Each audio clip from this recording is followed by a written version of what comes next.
So I had just come home from a big night of drugging it up and performing, and was sound asleep, and it was 3 a.m. and I was woken up, and I knew beyond a shadow of a doubt, more than I knew my eyes were blue, I knew God was in my room. It was that same feeling I had back on December 4th in 1984. God was in my room and had come to pay me a visit. And he spoke to me very clearly. Now, I didn't hear him in an audible voice. There was no misty figure or lightning bolts or anything like that. But it was very clear that I woke up out of a sound sleep and God was there, and he was saying to me in my spirit, enough. Enough playing games with me. It's been 25 years. You've been back and forth. Look at where you are. It's now. I want all of you now. I want total, absolute, complete surrender. I want all of you. It's time for you to make a decision and stick to it. I laid in bed that night and I wrestled for hours with God. I cried. I begged. I pleaded. I tried to strike deals with God. I'd tell God, well, maybe I'll quit doing such satanic songs and I'll only do songs with positive, uplifting messages. And I'll tone down I'll quit wearing the white contact lenses so I don't look demonic. And I'll do this. And God was not having any of it. He was saying, now is the time.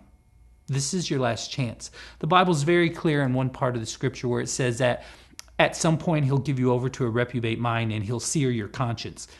And I felt like I was at that point where enough was enough. And if I didn't come back to God and surrender my life completely to him, this could possibly be the end of the road for me.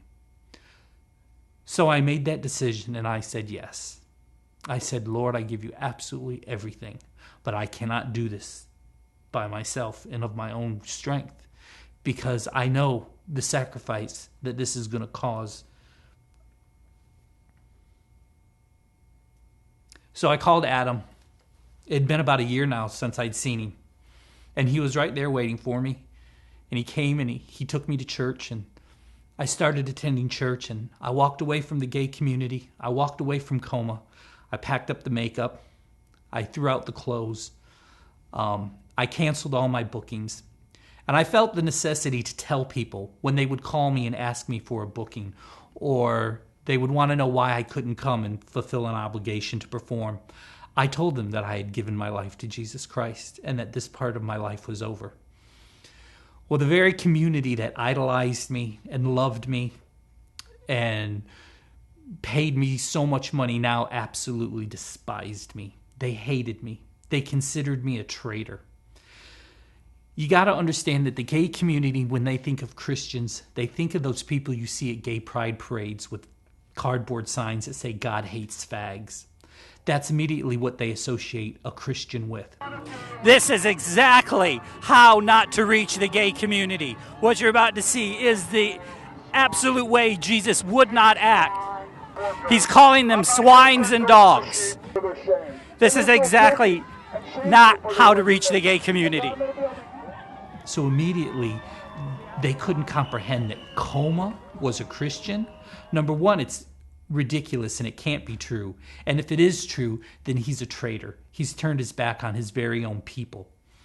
So not only did I lose all of my friends, every single one of them, my very closest friends that I'd been friends with for years now absolutely wanted nothing to do with me, but I started to receive death threats. People telling me that they knew where I lived and that all it would take would be one good bullet to my brain. So the very community that loved me now absolutely hated me, and I was alone. But I had Adam and I had my church, and I decided just to keep pressing in and keep pressing forward. And as I did, things started to get better until the enemy started to use the very own church people that I was going to church with against me. I got a lot of flack for my appearance. You know, Christians aren't perfect, they're just forgiven. And I know that's an old saying, but it's true. And people were shocked at the fact that I had black nail polish on, or that my hair was red or purple. A lot of them couldn't get past that. But as the longer I stayed and they started to see my integrity and my true desire to serve God and please God, that stuff started to fall away. And a lot of it started to fall away from me too. God was starting to transform me. I was starting to literally be transformed visually and spiritually. Some of the outside stuff was falling off. So I doubt that I'll ever be normal or conservative looking. But a lot of the stuff God cleaned up and cleaned off.